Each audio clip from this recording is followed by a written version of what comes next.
El gobierno rescinde contrato con Cardama y denuncia a la empresa por estafa. El presidente de la República, Yamandu Orsi, acompañado por el secretario de Presidencia, Alejandro Sánchez, y el prosecretario Jorge Díaz, anunció que el gobierno tomó la decisión de iniciar acciones y rescindir el contrato con el astillero español Cardama para la construcción de 2 patrullas oceánicas ante la existencia de indicios de estafa o fraude al Estado uruguayo.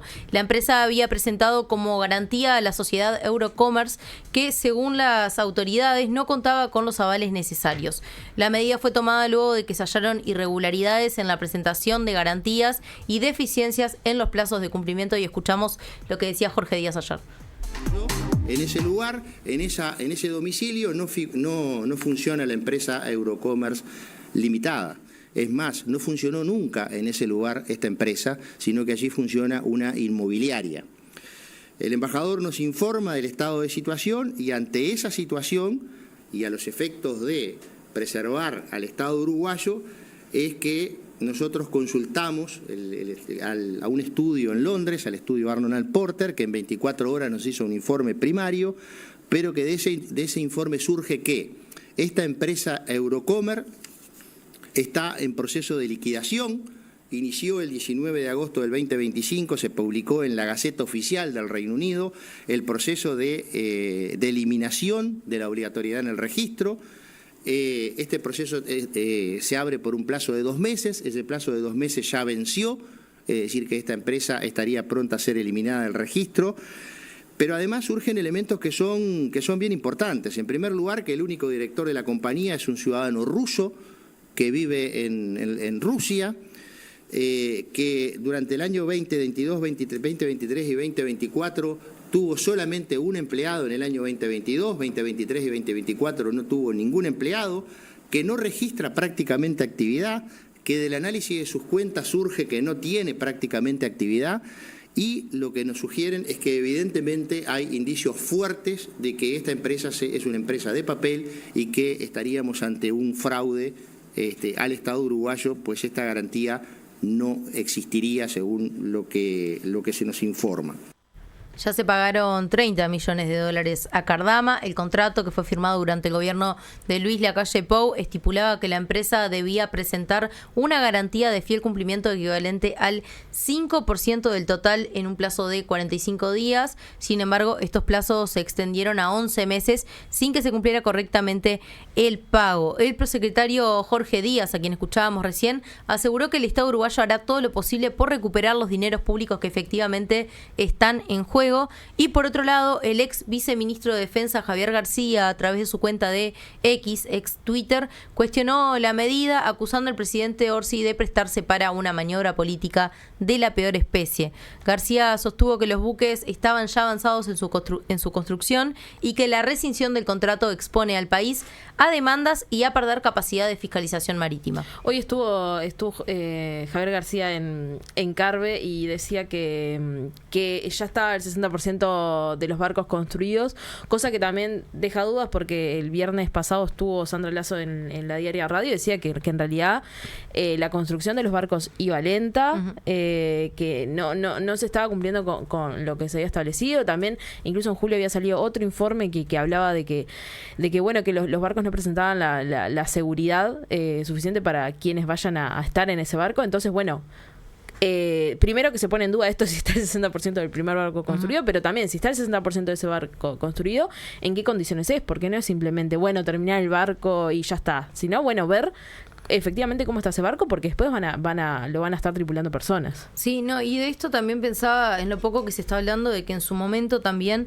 quien estaba a cargo de analizar qué empresa podía justamente hacerse cargo de la construcción de los buques OPV, que era el jefe del Estado Mayor General de la Armada, Gustavo Musso, presentó su renuncia cuando no se había tenido en cuenta su recomendación, donde, bueno, esta empresa, Cardama, no había estado ni siquiera entre las 3 primeras en la lista, digamos, como de jerarquía para poder crear los buques OPV, justamente por no tener experiencia, porque esta sería la primera vez en que la empresa se iba a encargar de elaborar buques de este tipo. Esto a mí no me parece menor, por lo menos porque no es que no hubo indicios en su momento de que podía haber irregularidades con la empresa Cardama. Así que la trama viene de largo. Sí, me quedé pensando en esto que decía García, de que bueno, ayer también en la conferencia Jorge Díaz y Alejandro Sánchez, secretario de Presidencia, decía que bueno, que en esta denuncia que va a hacer y en estas investigaciones que se van a iniciar, se va a investigar si no hay complicidad por parte de funcionarios públicos de la pasada administración que estuvieron a cargo de esto. Y bueno, cabría preguntarse si el ex ministro de Defensa, Javier García, puede tener responsabilidad en esto y ver, bueno, qué va a derivar de esas investigaciones. Entre otros temas, ayer, unas horas antes de que fuera esta conferencia de prensa, la oposición le exigió al presidente Orsi que destituya a Álvaro Danza. De lo contrario, van a interpelar a la ministra de Salud Pública, Cristina Lustenberg. Blancos, colorados e independientes volvieron a exigir la renuncia del presidente de la Administración de los Servicios de Salud del Estado, luego de que el programa Así nos va de Radio Carve diera a conocer que Danza estaba marcando de forma virtual en la Facultad de Medicina mientras estaba de recorrida por el interior. Danza ya estaba en la mira de la oposición y ya se había exigido su renuncia luego que se conociera que, a la par de su cargo en ACE, también cumple funciones en prestadores privados de salud, lo cual señalaron en su momento es violatorio de la Constitución. En conferencia de prensa ayer, unas horas antes de la conferencia de prensa del gobierno, el senador nacionalista Martín Lema afirmó que el caso Danza es claramente inmoral y que hay incompatibilidades morales, éticas y jurídicas que afectan directamente a los usuarios de ACE. Es en ese marco que los partidos de la oposición, luego de analizar lo que surgió en prensa, tomaron la decisión de exigirle al Poder Ejecutivo la destitución de Danza, y si esto no sucede, van a interpelar a la ministra de Salud Pública. También hubo como algunas declaraciones ayer de que bueno, de que este anuncio por parte del gobierno sobre el proceso de compra de las patrullas oceánicas era una forma de tapar esta conferencia de prensa de la oposición en la que le exigían la renuncia a Álvaro Danza. Son cosas que van a tener sus repercusiones en los próximos días, pero pasamos a otros temas. Por otra parte, el oficialismo analiza proyecto de ley para modificar la tendencia compartida y tipificar el filicidio. El martes, diputados del Frente Amplio empezaron a analizar un nuevo proyecto de la ley que, según Inés Cortés, impulsora del proyecto, busca reunir y articular los mecanismos ya existentes e introducir reformas que se adapten a la realidad actual. Entre estas reformas, el proyecto prevé estipular como un agravante en el Código Penal el filicidio, que se refiere al asesinato de una infancia a manos de su progenitor. Asimismo, se plantea modificar la ley de violencia hacia la mujer basada en género para incorporar las definiciones de violencia vicaria y la violencia digital. Respecto a la modificación de la ley de tendencia compartida, se busca modificar los artículos 4 y 8.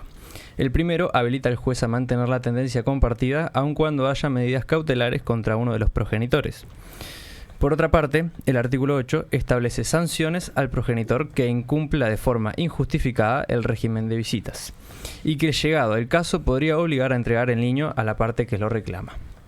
Este proyecto se da poco después del doble infanticidio vicario de Soriano y que llevó al Poder Ejecutivo a convocar una mesa de trabajo sobre violencia de género con la sociedad civil. Sin embargo, esta mesa fue convocada solo una vez luego del infanticidio. Por otro lado, el encuentro entre Cerro y Peñarol se va a jugar sin público visitante. El Ministerio del Interior aclaró su recomendación para que el partido entre Cerro y Peñarol en el estadio Luis Trócoli por la final de la Copa Uruguay se juegue sin público visitante. Sostienen que el entorno no presenta características de seguridad para que se dispute el encuentro con ambas hinchadas. Kerman da Rosa, quien es comisario de la Dirección Nacional de la Policía, aclaró que el informe no busca impedir el partido, sino alentar sobre las deficiencias del entorno del estadio que podrían afectar el normal desarrollo del encuentro. Explicó que el Ministerio del Interior realizó las recomendaciones luego de evaluar la situación, pero sostuvo que nunca hablaron de cambiar el estadio. Entre los motivos que mencionó da Rosa está la incidencia delictiva en torno a la zona, que es bastante compleja y han habido muchísimos delitos violentos, según dijo, y también hizo mención a las diferentes instancias de enfrentamientos e incidentes que han ocurrido cada vez que se han enfrentado las parcialidades de Cerro y Peñarol. Así que, teniendo en cuenta estos antecedentes y la situación de la zona, el partido se jugará sin público visitante. Tengo una más para profundizar lo que habíamos hablado hoy al principio de la renuncia del canciller Gerardo Wertheim de Argentina. Algo que no mencionamos hoy es que Milei tenía previsto hacer un cambio de los miembros del gabinete luego de las elecciones legislativas de este domingo. Sin embargo, esto se adelantó. hay algunas disconformidades con Gerardo Wertheim, sobre todo porque parece que Milei no le perdonó que después de la reunión con Donald Trump, Wertheim no haya aclarado a las autoridades estadounidenses cuáles son las elecciones de este domingo.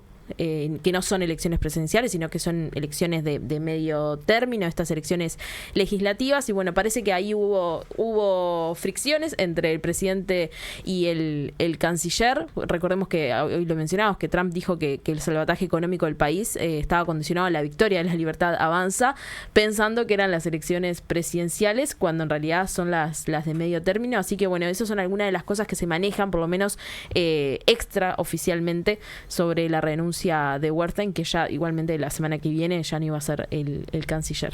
Sí, una cosa que igual vamos a profundizar luego en la entrevista con Federico González es que la renuncia del canciller en realidad tiene fecha del lunes. Esto trascendió en los medios argentinos, cosa que también habla en realidad de la intención de él de no hacerlo públicos previo a las elecciones. Sin embargo, esto termina conociéndose. Y no solo por diferencias con Caputo, también por la influencia en la toma de decisiones del gobierno. Por Santiago Caputo, el asesor de Milei. Sí, que también está siendo considerado para ejercer el mando de canciller. ¿En serio? Sí, se está teniendo en cuenta su nombre.